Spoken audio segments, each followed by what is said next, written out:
Hello and welcome to the OpenNebula Kubernetes Service screencast. In this screencast, we will walk through the Kubernetes deployment using the OneKS service. We will showcase the full lifecycle of a cluster, from provisioning the control plane to adding the worker nodes, then deploying and exposing an application, and will end with terminating the cluster. OpenNebula leverages Cluster API to provision and manage Kubernetes clusters. Cluster API was firstly introduced in OpenNebula 7.0 and now is heavily used by OneKS. Kubernetes management is seamlessly integrated in Sunstone, making the Kubernetes consumption with OpenNebula easier than ever. Before starting the service, it is mandatory to configure tproxy for one gate. If it's not configured, OpenNebula KS service will detect it and will fail to start. While it's built in and bundled with OpenNebula deployment, it still requires a few configuration files to be edited. Please refer to official OpenNebula documentation for step-by-step instructions to configure and enable tproxy. Since 7.4, OneKS also supports the pre-deployment verification using the command line. It allows administrators to verify whether everything is ready to deploy a cluster, helping to ensure smooth deployment and management of Kubernetes.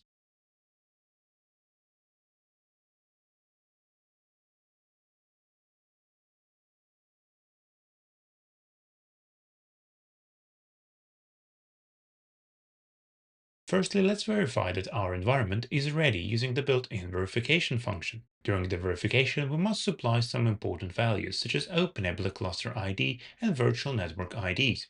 We will begin with the cluster ID. Execute one cluster list to list all available clusters. The environment is fresh, therefore it has only one cluster, the default one. For our Kubernetes deployment to function, we must have networking. One network will be used for public network access, and one for private communication between worker nodes and control plane. Using the one-vnet list command, list all networks. We will be using EVPN0 and EVPN1, so we must know their IDs for further usage. Now let's execute one KS check and supply the extracted values.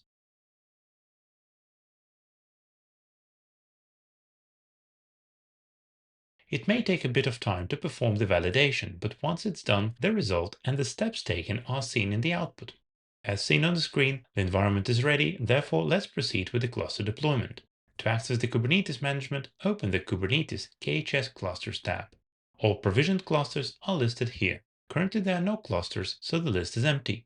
Press the Create Kubernetes Cluster button to initiate the wizard. Give your cluster a name and optionally a description. Next is to select the OpenNebula cluster with resources to host Kubernetes.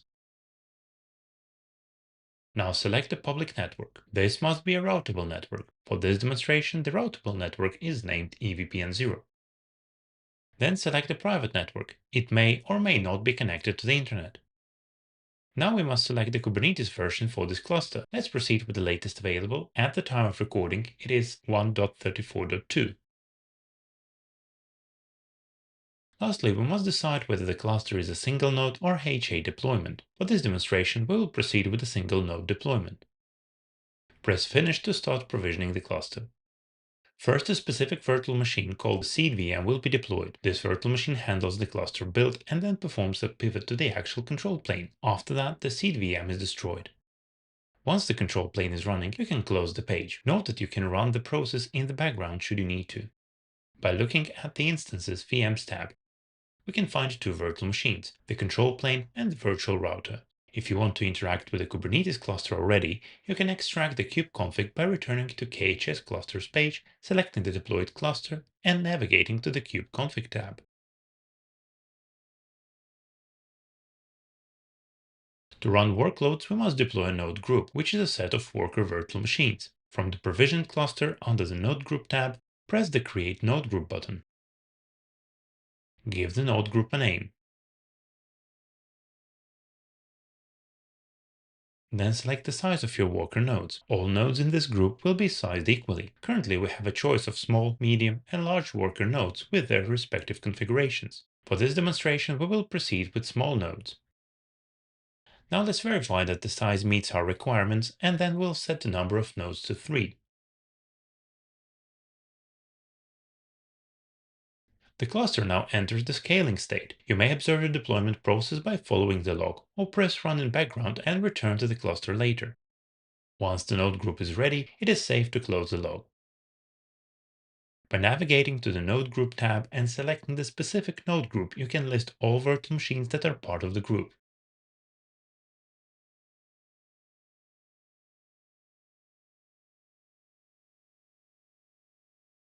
Now let's deploy the test application to verify that the cluster can handle the load.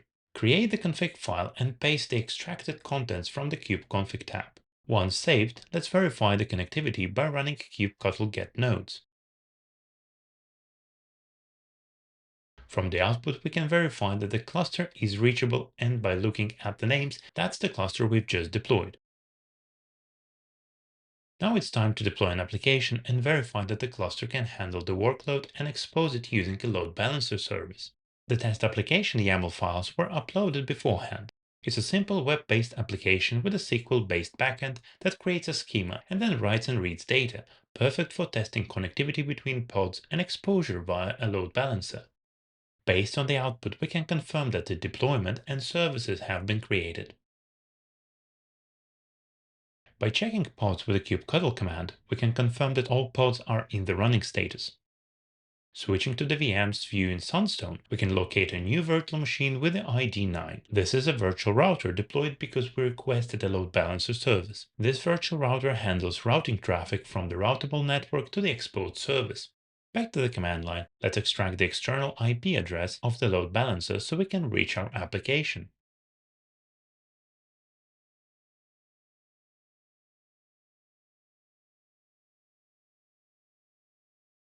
As we can see, the web application is exposed and is reachable. First, let's create the database schema.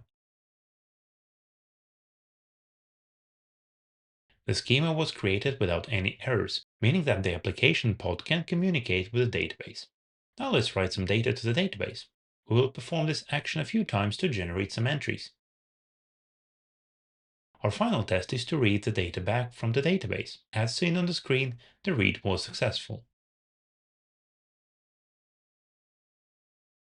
Now let's resize the node group by adding one more worker node. Return to the Node Groups tab and select the node group to resize.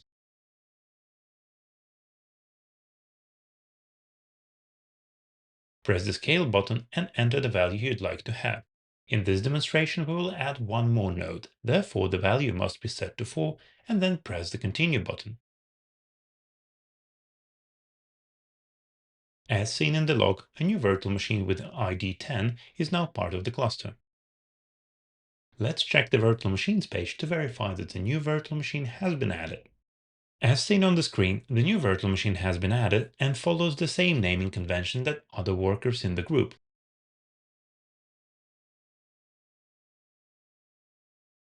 Once the Kubernetes cluster is no longer needed, it can be removed from the cluster management page by pressing the Delete button. Confirm the intent to destroy the cluster and all its resources. We can see that the cluster enters the deprovision state and soon will be removed.